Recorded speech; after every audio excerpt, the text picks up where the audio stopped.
Bonjour à tous, contente de vous retrouver. Alors aujourd'hui, on va s'attaquer à la couverture de l'album. J'avais fait en direct, mais j'ai eu quelques problèmes, alors je vais vous faire en voix off. Alors là, j'ai utilisé du carton de céréales que j'ai doublé pour que ça soit un peu plus solide. Si vous avez la cartonnette ou du carton un peu plus épais qui fasse en tout cas un 2 millimètres plutôt, ça serait bien. Alors, là, il faut couper un rectangle de 7 centimètres sur 16,4.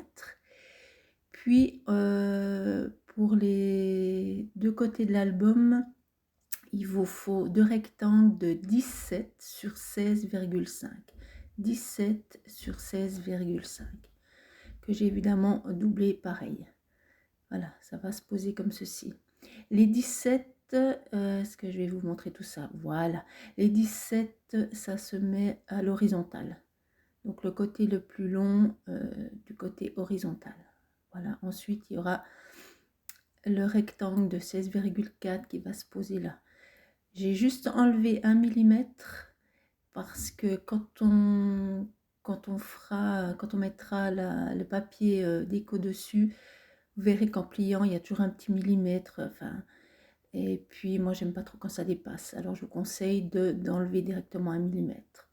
Là, donc, j'ai préparé mon papier déco. Donc, j'ai coupé en sorte qu'il y ait environ 2 cm de chaque côté. C'est l'idéal. Le minimum, je pense, c'est vraiment 1,5 cm, mais c'est bien de mettre 2 cm, comme ça, vous avez quand même bien de la marge pour travailler. Donc là, je vais mettre ma colle, j'ai essayé de l'étaler au mieux pour pas qu'il y ait, pas que ça ondule derrière. Donc je pose tout ça, j'essaie de centrer au maximum. Et puis là, je vais m'aider d'une carte de fidélité pour bien étaler ma colle, qu'il n'y ait pas de surprise quand ça séchera. Et comme d'habitude, je mets le tout sous mon plan de travail. Donc je fais ça pour les deux parties. Et puis pour le centre, là, je fais exactement pareil. Donc je remets de la colle, j'étale bien. Je ne sais plus si je vous avais dit que j'avais pris l'album chez Chat Scrap, enfin comme vous voulez. Je voulais quand même, je ne sais pas si j'avais déjà signalé, mais je préfère quand même vous le redire. J'ai juste après adapté à ma façon, quoi. J'ai pris la base et après j'ai fait comme j'ai un peu transformé comme je le voulais. Là, donc on va couper les ongles, c'est la partie la plus technique et puis pour moi la plus compliquée parce que j'ai toujours la hantise que je me plante un peu dans mes bords. Donc l'idée, c'est vraiment de laisser minimum 1 millimètre, vraiment là où je vais avec ma pointe de cutter. D'habitude, je le fais avec les ciseaux, mais là j'avais mon cutter, donc je l'ai pris, ça va aussi très bien. Donc vous laissez bien 1 millimètre, vaut mieux laisser 1 millimètre et des petites poussières que de couper trop près. Parce que quand on coupe trop près, après pour rattraper, c'est toujours compliqué. Tandis que si on laisse plus, et ben, franchement, c'est plus facile d'en enlever. Là, je vais juste couper un petit peu plus en angle, voilà. Et ensuite, je marque juste les plis. Bon, là, j'avais ma carte, je l'ai prise, mais vous pouvez faire avec ce que vous avez pour me faciliter voilà, quand je ferai le pli. Je trouve que c'est plus... enfin, je trouve vous avez moins de risque que le papier se casse. Et là, je contrôle bien mes angles. Tout est OK. Alors, pour coller, je vais au plus près du carton. Ça aussi, c'est important que tout soit bien collé. Et là, je prends vraiment le temps de bien coller. Qu'il n'y ait pas de surprise. Et puis là, vous voyez, on voit là que la colle n'est pas partout. Alors moi, je vous conseille de bien contrôler et puis de recoller. Parce que même si vous rabattez les bords, si c'est mal collé, je veux dire, on va le remarquer. Donc autant voilà, coller parfaitement partout. Comme ça, c'est une sécurité. Et puis comme ça, vous avez quelque chose de propre. Donc voilà, je procède du même...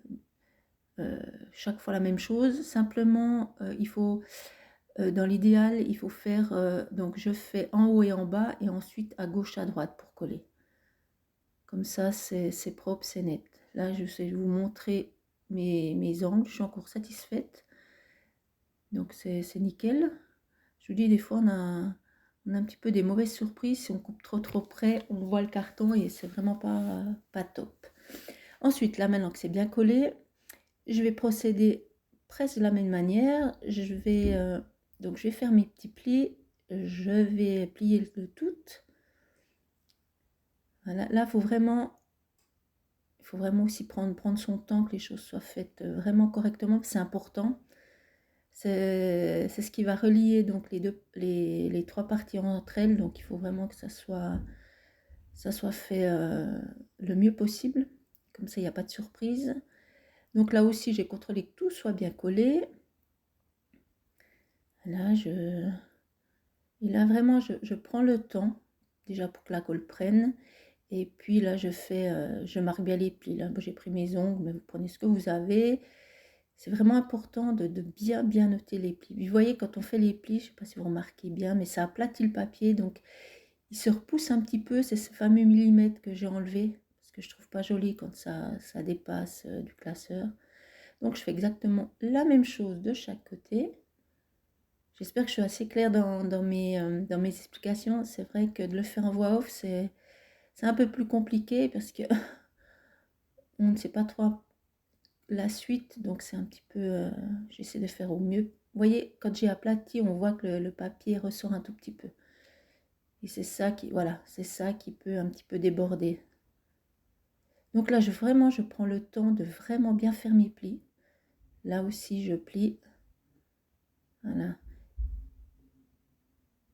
Ensuite, je prends mes deux côtés. Là, j'ai coupé mes papiers de fond. J'ai laissé à peu près 1 millimètre. Là, je reprends mon centre. J'avais collé du papier et puis c'est déchiré. Voilà, donc je recommence, c'est pas bien grave. Là, j'ai un papier qui recouvre pas toute la largeur, mais c'est pas grave. Le but, c'est qu'il recouvre, vous voyez, en tout cas, un bon centimètre de chaque côté. Et là, donc, c'est vraiment important de bien travailler ces plis de chaque côté. Alors là, je vais coller. Donc, je vais prendre l'extérieur de mon centre. J'espère que vous comprenez. Là, j'ai pris l'extérieur. Et je vais coller mes deux côtés de mon album. Là, je mets de ma plaque de travail. Là, vous voyez, je m'aide un petit peu avec les carrés pour que tout soit collé droit. Parce que par expérience, si vous ne collez pas droit, après, votre classeur, il est tout brinque-ballot. Je ne sais pas comment on dit, mais c'est pas terrible en fait. Donc moi, je vous conseille, si vous n'avez pas, vous pouvez vous aider d'une règle, vous posez une règle et puis tout simplement, vous posez vos cartons dessus, que ça soit bien droit. Puis là, là je mets tout simplement de ma plaque. Donc là, je vais poser les deux parties. Je laisse quand même 1 ou 2 millimètres entre la partie du centre et la partie droite de l'album. Donc entre le beige et puis le rose, je laisse quand même 1 millimètre. Et puis j'appuie bien et je fais exactement pareil de l'autre côté. Vous pouvez aussi le faire avec du double face, il n'y a pas de souci. Simplement, comme je vous ai déjà dit, si vous posez avec du double face, quand c'est posé après, c'est très délicat si vous n'avez pas mis droit tout de suite, c'est très délicat à remettre en place. Tandis qu'avec la colle, on peut toujours manipuler. Voilà, maintenant que c'est bien sec, j'ai perdu une petite partie de la vidéo que je vous remettrai plus tard. Je vais refilmer, je vais vous montrer. Donc, j'ai fait l'intérieur de l'album, j'ai fait 2 pochettes.